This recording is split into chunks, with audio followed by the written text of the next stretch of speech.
The night nothing looked wrong. On the evening of October 14, 1988, the Caldwell house looked exactly the way it always had.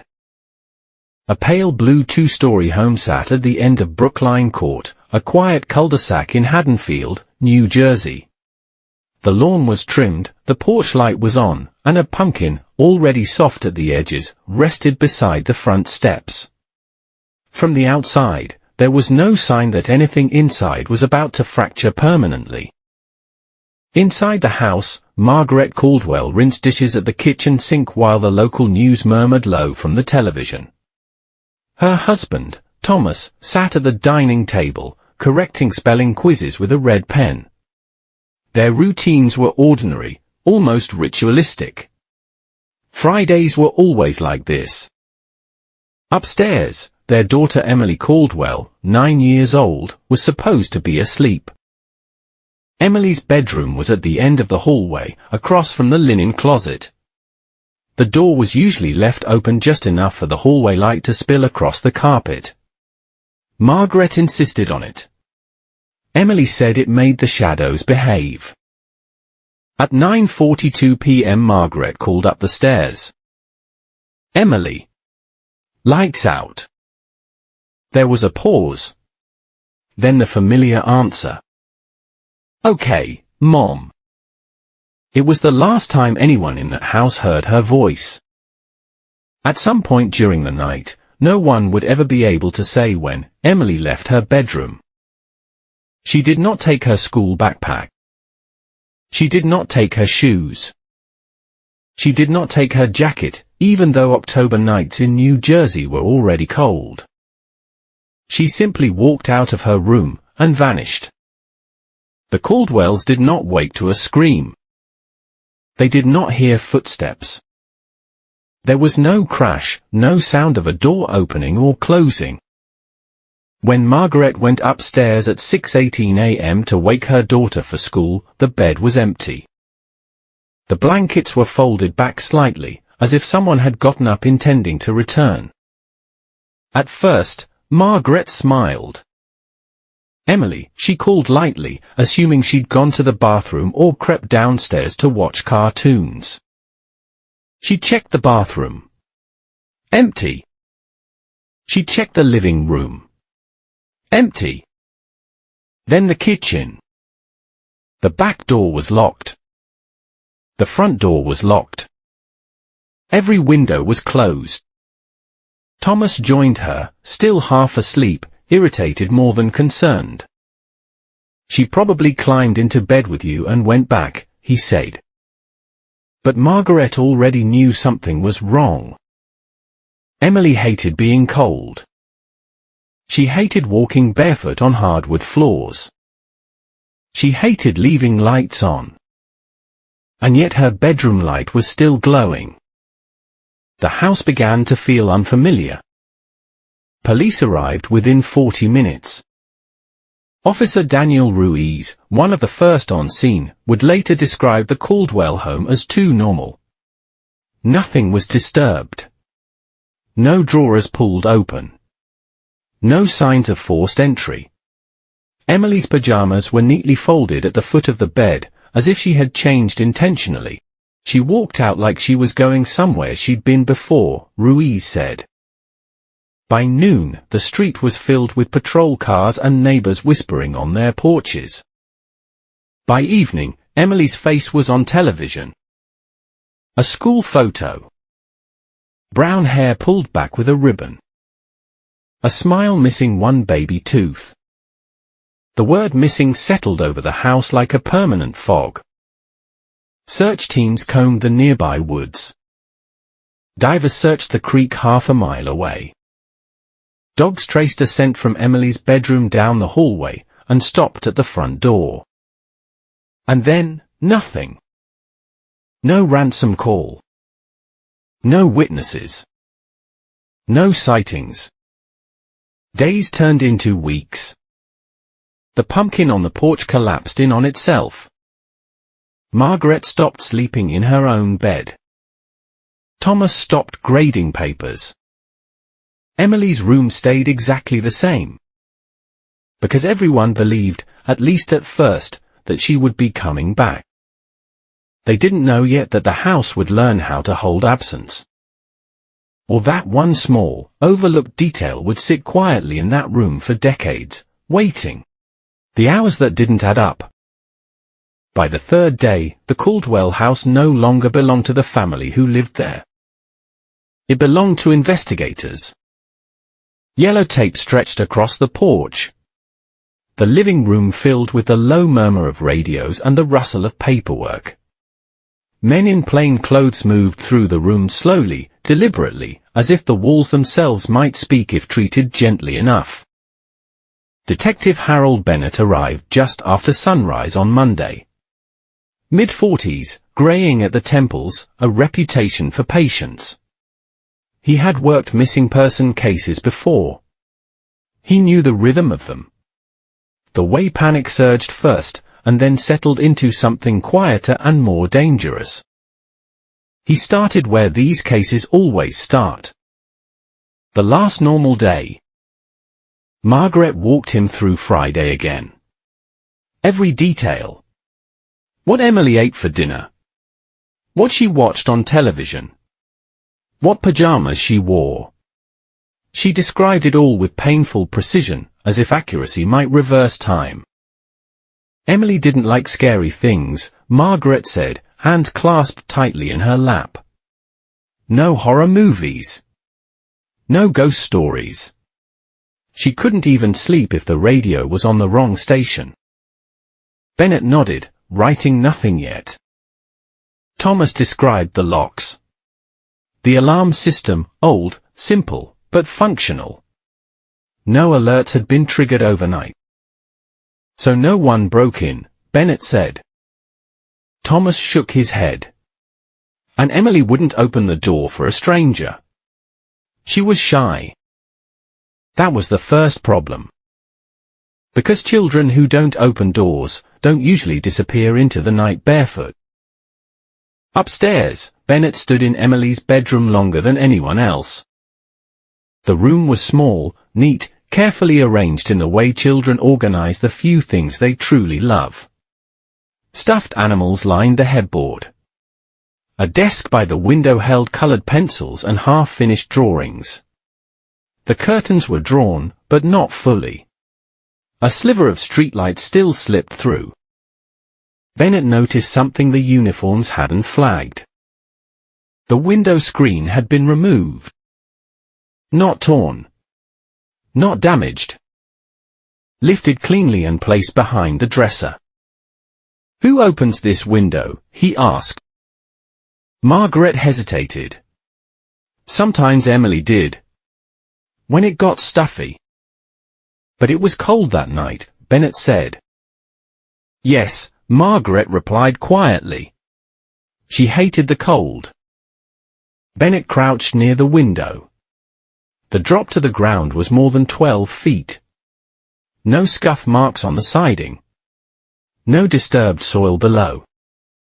If Emily had left through the window, she would have had to climb, or be lifted.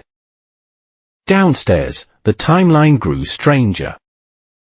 A neighbor across the street, Mrs. Eleanor Pike, mentioned something almost as an afterthought. I heard a car, she said. Late. Maybe after midnight. What kind of car? Bennett asked. She frowned. I don't know. Not loud. Just slow. Like someone driving carefully. Another neighbor reported their dog barking briefly around the same time. Then silence. No one saw a child. No one heard a scream. At the station, Bennett spread photographs across the table. Emily's room. The hallway. The front door. He circled back to a detail most people overlook. Emily's pajamas. They were folded. Not thrown aside. Not tangled in the sheets. Folded neatly. Like she had changed on purpose. Which meant Emily believed she was going somewhere safe. Someone she trusted. On the fourth night, Margaret sat alone in Emily's room, clutching one of the stuffed animals to her chest. She stared at the door, half expecting it to open. It never did. Instead, the phone rang downstairs. No voice on the line. Just breathing. Slow. Deliberate. By the time police traced the call, the line was dead. Bennett stood in the doorway of Emily's room later that night, the light off, the hallway casting long shadows across the carpet. He had a thought he didn't say out loud. Most children who vanish leave something behind. A shoe. A footprint. A mistake. Emily had left nothing. Which meant someone else had been very careful. And somewhere in that house, whether anyone realized it yet or not, was the reason why. The people you know best. By the end of the first week, the town of Riverside Grove had exhausted its sympathy and begun to turn inward. Flyers with Emily Caldwell's face, brown hair, missing front tooth, a cautious half-smile, covered every telephone pole and storefront window. Volunteers searched wooded trails, drainage ditches, abandoned sheds. Search dogs traced her scent to the edge of the street, and then lost it completely. As if Emily had simply stopped existing. That's when Detective Bennett shifted focus. Because when a child vanishes without noise, without struggle, without evidence of force, the investigation always narrows to one uncomfortable truth. The danger is rarely a stranger. It's someone close enough not to raise alarm. Bennett began with the obvious. The parents. Thomas Caldwell submitted willingly to questioning. He answered calmly, methodically. He had been at work until 6:30 p.m. Friday, home by 7. 2 co-workers confirmed it. Phone records backed him up. No history of violence. No financial strain. No secret life hiding beneath the surface. Margaret was harder. Not because she was suspicious, but because she was unraveling. She replayed the night endlessly. Checked locks that were still locked. Counted steps between rooms. She blamed herself for everything. For not checking again. For not sleeping lighter. For not hearing something she couldn't possibly have heard. Bennett watched her closely. Grief can mimic guilt. And guilt can mimic grief. But neither one proved anything. So he moved outward. Extended family. Neighbors. Friends. Then he found Daniel Mercer. Daniel lived 3 houses down. 32 years old. Single. Quiet. Worked nights as a delivery driver. Known for fixing bikes for neighborhood kids. Always polite. Always helpful. Emily liked him. She used to wave at him, Margaret said. He gave her a bell for her bike once. That alone wasn't enough. Until Bennett learned something else. Daniel Mercer had once been investigated, years earlier, for inappropriate behavior involving a minor. No charges.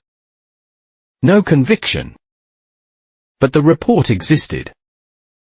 Bennett knocked on Daniel's door just after midnight, catching him between shifts. Daniel didn't seem surprised. I figured you'd come eventually, he said. Inside, the apartment was sparse. Clean. Almost too clean. No children's items. No photos. No souvenirs of a life beyond routine. Daniel denied everything. I didn't take her. I wouldn't hurt her. I liked that kid. Where were you Friday night? Bennett asked. At work. That checked out. Mostly. There was a 2-hour window where Daniel's route wasn't tracked. A gap. A glitch in the system. Not proof. But not nothing. Meanwhile, rumors spread faster than facts. Parents stopped letting their kids walk alone. Strangers were watched too closely. Old grudges resurfaced. Innocent people were accused in whispers. And then something else happened. A teacher at Emily's school came forward. She mentioned a man Emily had drawn pictures of repeatedly. A tall figure. Always standing near a door. Always faceless. The teacher had assumed it was imaginary. Bennett didn't. The drawings were taken in. Studied. Compared. None of the figures resembled Daniel.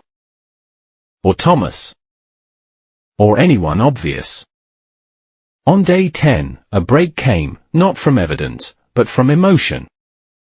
Margaret collapsed during a press conference.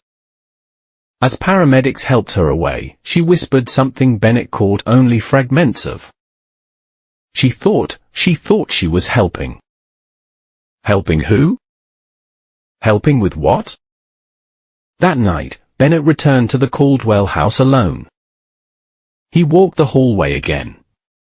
Counted the steps. Noted the way sound carried, or didn't. He stood outside Emily's door and listened to the silence. Then he noticed something that had been there all along. A faint mark on the wall near the door frame. At child height. Like something had been dragged. Or held onto. Bennett stared at it for a long time. And for the first time since the case began, he allowed himself to think the thought every investigator dreads. What if Emily never left the house at all? The house that kept secrets. Detective Bennett returned to the Caldwell house before sunrise.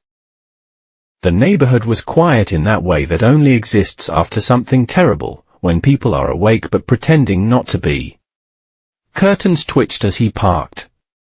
Someone was always watching now. Inside, the house felt smaller than it had before. Tighter. Bennett asked Thomas and Margaret for permission to conduct a second, deeper search. They agreed immediately. Too immediately. Desperation has a way of sounding like cooperation. This time, Bennett wasn't looking for signs of escape. He was looking for signs of interruption. He examined door hinges for fresh scratches. Checked the carpet seams for fibers that didn't belong. Pressed gently against walls, listening for hollow spaces. Nothing. Until he reached the basement. The Caldwell basement wasn't finished. Concrete floor. Exposed beams. A washer, a dryer, storage boxes stacked with old clothes and forgotten holiday decorations. It smelled faintly of damp cardboard and detergent. Bennett noticed the floor drain almost immediately. It was clean. Too clean. Basements rarely are. He crouched and examined it closely. No debris. No dust build-up. As if someone had recently flushed it with water. He straightened and looked around. Nearby sat a small plastic bin, empty now, but labeled in marker, art supplies. Margaret had mentioned Emily liked to draw. Bennett asked her about it upstairs. I cleaned it out, she said quickly. After she. I couldn't stand looking at it. When? Bennett asked. The next morning. That wasn't illegal. But it wasn't normal either. Grief usually freezes people. It doesn't make them organize. Forensic teams were called in again. They found trace fibers near the drain. Red cotton. Consistent with the pajamas Emily had been wearing the night she disappeared. Not proof of death. But proof of presence. Bennett sat with that. Meanwhile, pressure mounted outside the house. Daniel Mercer's name leaked to the press. Protesters gathered near his apartment. Someone spray-painted monster across his door. He stopped leaving his home. Then came the call. Daniel Mercer was found dead in his bathroom. An apparent suicide. No note. The town exhaled. Too easily. Because suicides don't solve cases. They complicate them. Bennett reviewed Daniel's phone records. His search history. His messages. Nothing pointed to Emily. But one message, sent days before Emily vanished, stood out. A draft. Never sent. I think she knows. Bennett didn't know who she was. But the timing mattered. Back at the Caldwell house, the dynamic between Thomas and Margaret had changed. They barely spoke. Margaret slept in Emily's room now. Thomas slept on the couch. When Bennett interviewed Thomas again, he noticed something new. Resentment. Not toward the police. Toward his wife, the shape of guilt. By the 5th year, the case had become a ghost story people told themselves to sleep. Emily Caldwell's name stopped appearing on flyers. The reward money quietly expired. New families moved into the neighborhood, unaware of why the upstairs bedroom in that house was always kept dark. But Detective Bennett never let it go. Cases like this didn't end. They either rotted or waited. Margaret Caldwell aged quickly. Her hair grayed unevenly. Her posture curled inward, as if she were permanently bracing for impact. She stopped attending community events. Stopped answering calls from friends. She spoke only to Thomas, and even that was rare. Thomas, on the other hand, changed differently. He became meticulous. Every bill paid on time. Every lawn trimmed to regulation height. Every family photo rehung with perfect alignment. Control, Bennett thought, often appears where chaos once lived. Then, nearly 12 years after Emily vanished, Bennett received an envelope. No return address. Inside was a photocopy of a handwritten note. If something ever happens to Emily, look where the house remembers. No signature. No explanation. But Bennett understood immediately. People hide things where they believe time will forget. He returned to the house again, older now, slower, but sharper in ways youth never allows. Margaret answered the door. She looked surprised to see him. Not scared. Relieved. That worried him. He asked about renovations. About repairs. About anything that had changed in the house over the years. Margaret paused. We replaced the basement flooring, she said softly. A few years after everything. Why? Bennett asked. She swallowed. It cracked. Concrete cracks all the time. But Bennett followed her downstairs anyway. The new flooring was seamless. Professionally done. Too expensive for a couple who had once struggled to afford private investigators. Bennett requested permits. There were none. That was enough. A court order followed. Ground-penetrating radar was brought in quietly, early one morning, before the neighborhood woke. The machine hummed across the basement floor. Once. Twice. Then the technician stopped. There, he said. A disturbance beneath the concrete. Not large. But deliberate. Margaret sat upstairs during the scan. She didn't ask questions. She didn't cry. When officers returned with warrants to excavate, she simply nodded. Thomas didn't. He shouted. He accused. He demanded lawyers. That contrast spoke volumes. The concrete was cut open. Beneath it, wrapped in plastic and time, were small personal items. A red cotton pajama top. A child's bracelet. And a sketchbook. Emily's. Inside the sketchbook was a final drawing. A woman. Faceless. Standing in a doorway. One hand raised. Not waving. Stopping. Margaret Caldwell confessed that afternoon. Not to murder. To fear. She said Emily had told her something days before she vanished. Something about a secret.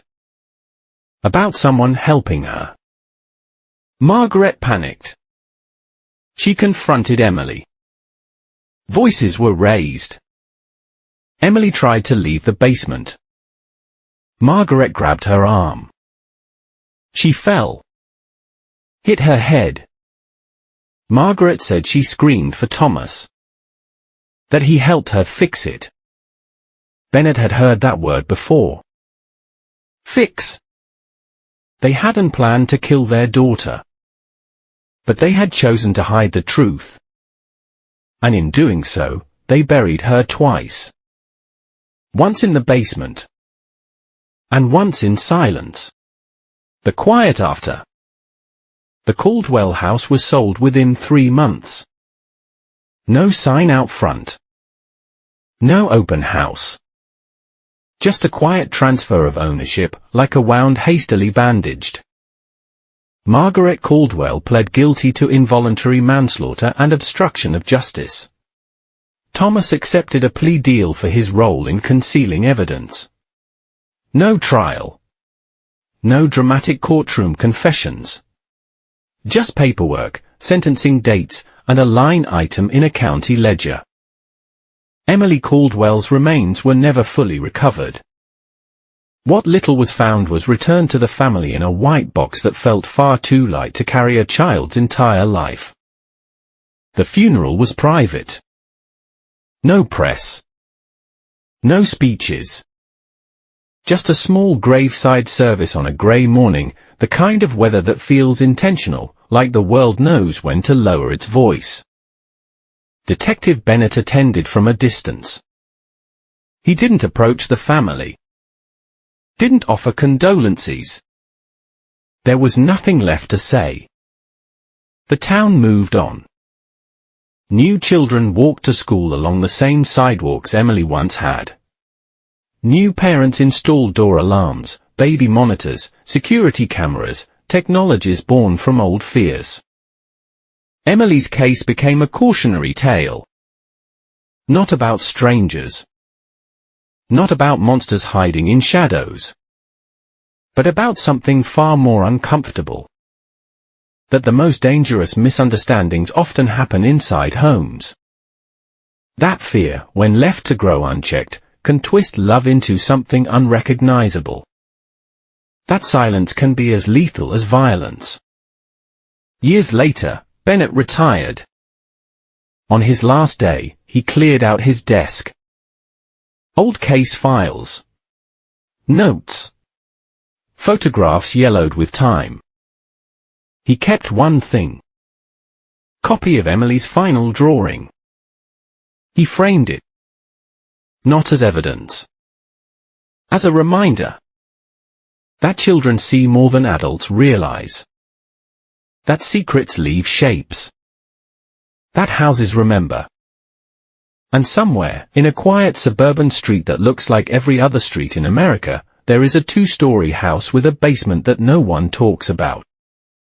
A house that once held a family. And now holds a story.